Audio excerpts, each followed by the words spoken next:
Araw po sa inyo. Ito ang serbisyong tagumpay. Naglabas ang pamahalaan ng bagong direktiba upang tugunan ang epekto ng pagtaas ng presyo ng langis sa pandaigdigang merkado.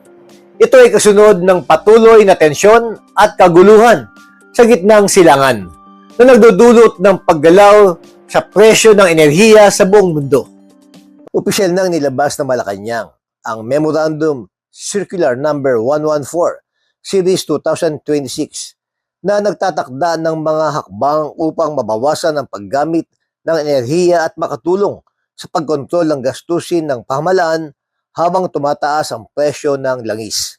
Ayon sa memorandum, kinakailangang magpatupad ng mahigpit sa energy conservation measures ang lahat ng tanggapan ng pamahalaan upang mapababa ang paggamit ng kuryente at gasolinahan sa government operations. Sa ilalim ng direktiba, inaatasan ang mga ahensya ng gobyerno na magbawas ng 10% hanggang 20% sa paggamit ng kuryente at gasolinahan. Itakda sa 24 degrees Celsius ang temperature ng air conditioning sa mga opisina. Patayin ang mga ilaw at electronic equipment kapag hindi ginagamit. Gumamit ng sleep mode sa mga office equipment upang makatipid sa enerhiya at bawasan ang paggamit ng elevator kung hindi kinakailangan.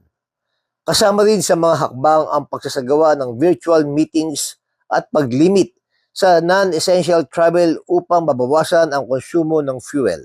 Bilang bahagi ng energy saving measures, pansamantala ring ipinatutupad ang 4-day on-site work arrangement sa ilang tanggapan ng pamahalaan simula Marso 9, 2026 sa pamamagitan ng compressed work week o work from home schedule.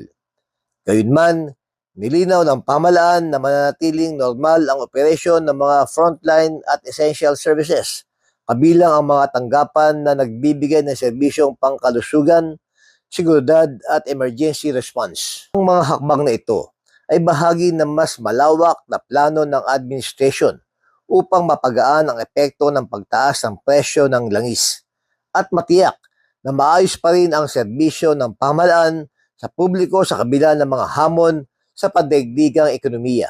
Sa harap ng pagbabago sa presyo ng enerhiya sa buong mundo, mahalaga ang pagtutulungan ng pamahalaan at mamamayan sa pagtitipid ng enerhiya. Sa pamamagitan ng mga hakbang na ito, layunin ng pamahalaan na mapanatiling maayos ang serbisyo publiko habang hinaharap ang mga hamon ng ekonomiya.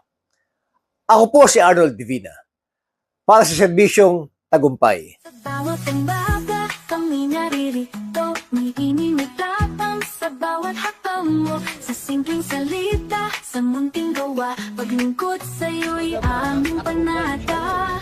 Lahat ng pagsubok, di namin iiwasan, kasama mo kami sa laban. Serbisyong tagumpay, alay sa... Ako po si Doc Engineer Arnold Divina. At ako naman po si Aida Gonzalez and we are your hosts here on Tagumpay It's All Good.